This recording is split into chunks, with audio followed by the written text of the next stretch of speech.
Good evening and welcome to Jones & Company. I'm your host, Brian Jones, and today we have two very special guests joining us on the topic of food security. First off, we have Allan Butler, who's the chairman of Milo Butler Corporation. Thank you for coming on. And we have his cousin, Jevon Butler, who is the chairman of Milo Butler and Sons Distributors. Thank you for coming on as well. Thank you, Mr. Jones, for inviting us. Right, and so today, a very interesting topic in the sense that it touches everyone, right? Everyone's got to eat, right? And so we're very excited that you're able to join us, and I hope we get to cover a lot of ground. It's only 1 hour. We'll see how much we can cover. Okay. Good. Okay. And so first of all, before we dive into this complicated issue of feeding ourselves, Allan, why don't you tell us a bit about yourself, your role in Milo Butler Corporation, and what the company actually does? So Milo Butler Corporation would have been, so we're starting from the end, working backwards, more or less. And Milo Butler Corporation would have been formed in 2018, 2019 rather, and it was actually a split off from the parent company, which would have been Milo B. Butler and Sons. It has three arms to it: Milo Butler Investments, so Milo Butler Investments, Milo Butler Distributors, which Jevon is chairman of, and then Milo Butler Corporation, which encompasses all of them combined. So it's a mixture of all three of them as chairman. So I sit as chairman of Milo Butler Corporation. Prior to that, Milo Butler and Sons, which would have been the food distribution business, would have started out at least became incorporated in 1963.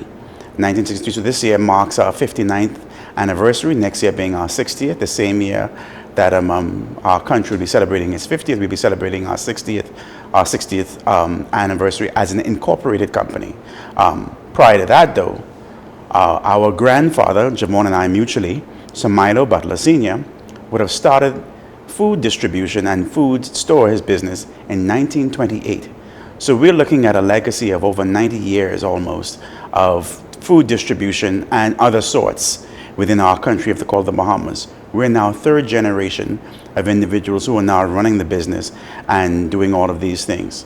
My experience would have started, I guess as a little tot, as a bagging boy working in the grocery store, trying to make a few dollars and so on, etc. So I would have started at age 7, but officially my aim in the business did not probably start until 1987. For a short stint, I went off to university, worked with a company in the United States for about 4 or 5 years, came back, did my master's degree and my MBA, and also have been working with the business ever since. So I have been, I guess, unbroken chain. I've been working with the company now. This year marks my 25th year, working with Milo B. Butler and Sons and watching food distributions all around. So I've had, I guess you could say, a wealth of experience both locally as well as abroad, having worked with a fairly large chain in the southeastern United States whilst I was there for after college and all the rest of it and so on. So it's indeed a pleasure to be able to be here and to be able to render that side of the business and be able to render what my contribution has been to trying to continue on the legacy, as well as being able to meet the needs of the Bahamian people at large. Fantastic. Yes, and so you made a tremendous contribution thus far with the company. It's going to be interesting to hear about some of your plans. Yes. For the future. But before we get into that, Jevon, so tell us a bit about the distribution side of the business. Okay. That you're running. Yeah. So the distribution side, as Allan mentioned, we've been in the business now for almost 100 years, and it is a family business. When I say it's a family business, we all would have spent some time in the business, from young lads working in various capacities. I actually grew up above one of the stores. So Allan's sister, I would go to the store after school and help out. On Saturdays, other family members would come and work the stores, particularly Allan's siblings. And, just being a part of that day to day. So for us, the weekend wasn't going to baseball practice or going to swim practice. It was going to work. And when you're young, of course, you want to do what all your other friends are doing. However, it helps to really develop a good work ethic. In terms of distribution itself, our footprint is that we are wholesalers, one of the main wholesalers in this country, with several agencies from throughout the world.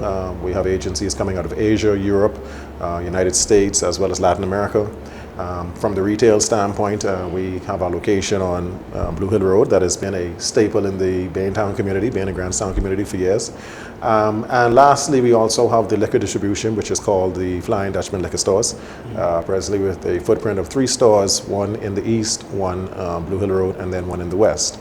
The Chief Executive Officer of Mild Butler Distributors is our cousin Damien Butler, and he, similar to Allan, is what I call a legacy employee. He has worked with the business since coming back from university, and I think he's now entering his 20th year? Yes. Entering his 20th year. So when we really look at the cornerstones of our day-to-day operation, you're looking at Damien as our CEO, Allan as Director of Retail, and our cousin Antoine, who is the operations manager for the company. So that's the family dynamic of the business. Right. I know there are a lot of individuals who feel like there are 300 butlers in the world working in this business, which is inaccurate. During the course of time, after G2 started passing away, we had to embrace external talent, skill set and expertise that exists here in the Bahamas. So our sales and marketing manager, our financial controller, other key components of the business are run by non-Butler family members. And they are as engaged in the business as we are. For us, it's different because we can have a conversation about business at any point in time during the day or night. Right. Whereas you have to learn to turn it off and turn it on because other individuals have their own families and their own responsibilities and their own concerns. However, to really have everyone engaged and to see how the times change, but the business continues to grow, how we keep looking for innovative ways to stay ahead of the curve. And in all honesty, the continuing conversation and dialogue amongst other agencies, other retailers, where we as Bahamians are now understanding that, hey, we no longer have to be the big fish in a small pond. You know, there are 8-9 billion people globally that we need to come together collectively and find a way to service that clientele. And I think that really leads into your topic of food security and what does that mean for the Bahamas. Right, that's right. I mean, I like the way you painted the picture. As we can see, there's a lot of moving parts in the food. Well, basically looking at manufacturing and distribution. So you have a combination of what are we producing and how are we getting it to those who want to consume it. Agreed. Right? And so, I mean, one of the biggest concerns about the food sector is the bill that we pay, right? The import bill, that is, right? So basically, we know that there's a lot of complexities to it, but the fact is we're not producing enough, right? We're importing pretty much everything. So what is the current state of play there in terms of why are we importing so much and why are we not producing? Well, I'd like to look at it from a holistic standpoint, Sure. the macro, and Allan really can look at it from the ground level and explain what's happening within the Bahamas, just from an international standpoint. Sure. Right now, unfortunately, there is an ongoing war in Eastern Europe. 40% of the wheat supply in the world is provided by those two countries. All right, was reading an article sometime last week, and it indicated that there are millions and millions of tons of grains that are just spoiling because they can't be shipped out of the Ukraine. That's right. Okay. It really started with the pandemic. With the pandemic, the world stopped. When the world stopped, of course, as a manufacturer, I'm going to scale down on the amount of items I produce because I have an operating cost to go along with those items. Of course. So everyone scaled down. People were home, people were not moving around as much as they used to. Consumer spending was not where it was. And then the world slowly started to reopen. Yes. So the demand increased. During the pandemic, you also had a uptick in e-commerce platforms, and a lot of individuals were ordering online. So that demand slowly increased, and as that demand increased, you then saw the manufacturers scattering to produce these products to ensure that they can ship them out. They had COVID issues within their factories where they're staffing now. They may have had to close a plant, may have had to close a location because they were under quarantine. So, of course, the supply slows down. Also, we found that the containers, there was a shortage of containers globally. Containers weren't getting into the port in a timely fashion, being returned to these manufacturers in a timely fashion. So now you started hearing the supply chain issues that the world faced. Yes. Now you walk into 2022, and we were trying to regularize those supply chain issues. Now you're dealing with inflation. America has already shown us that their inflationary rates have jumped astronomically.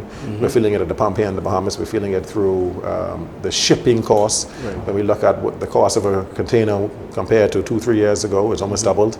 You're now looking at the cost of the insurance for that container, the fuel cost for that ship, and all of these throughputs are now factoring into what we're paying inside of the grocery store.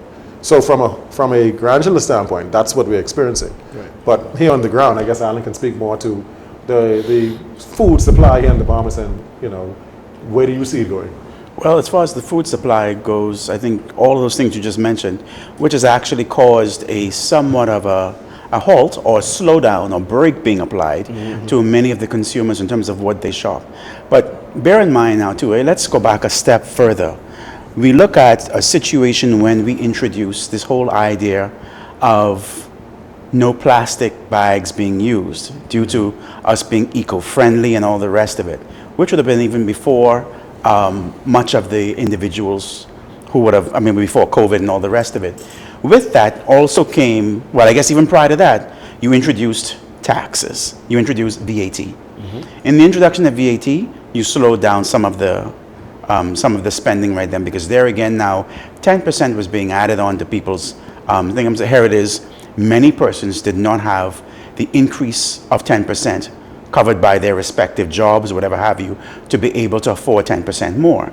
So if an individual came into, say, my store for instance, and they were given a voucher of some sort, whether it be a government voucher or a private voucher, they were only allowed to spend 10%. They were allowed to spend 90% of that voucher, because the other 10% of that voucher went to the government. All right, so there was no extra even being given in for that. So their purchasing power was diminished even from then. Then you add in this whole process of no plastic bags being issued. Now persons now had to purchase these bags. If you went to the various food stores, wherever they would have been, they were now charging you for either for a bag that you would have to purchase, because more often than not, most persons would not even remember now. This is a new culture you're now getting involved with. So persons actually reduced the amount of stuff that they actually bought, because I have no means of being able to tote this stuff out. So you're relying on boxes to be at the registers and all the rest of it. That further, and then came along COVID. COVID came along. When COVID came, people did not know how to treat it. And so what they ended up doing, they treated it like how they would treat a storm, a hurricane. So they all flocked to the stores trying to get in these long lines, because they figured now, hey, we need to get all of these things now because food is going to be in short supply. You would have heard various food distributors in the country who would have come on and said, oh, we have enough to last us for X amount of time and so on. And granted, we did at the time. And then after a while, we noticed that many of those things became not as readily available as they once were.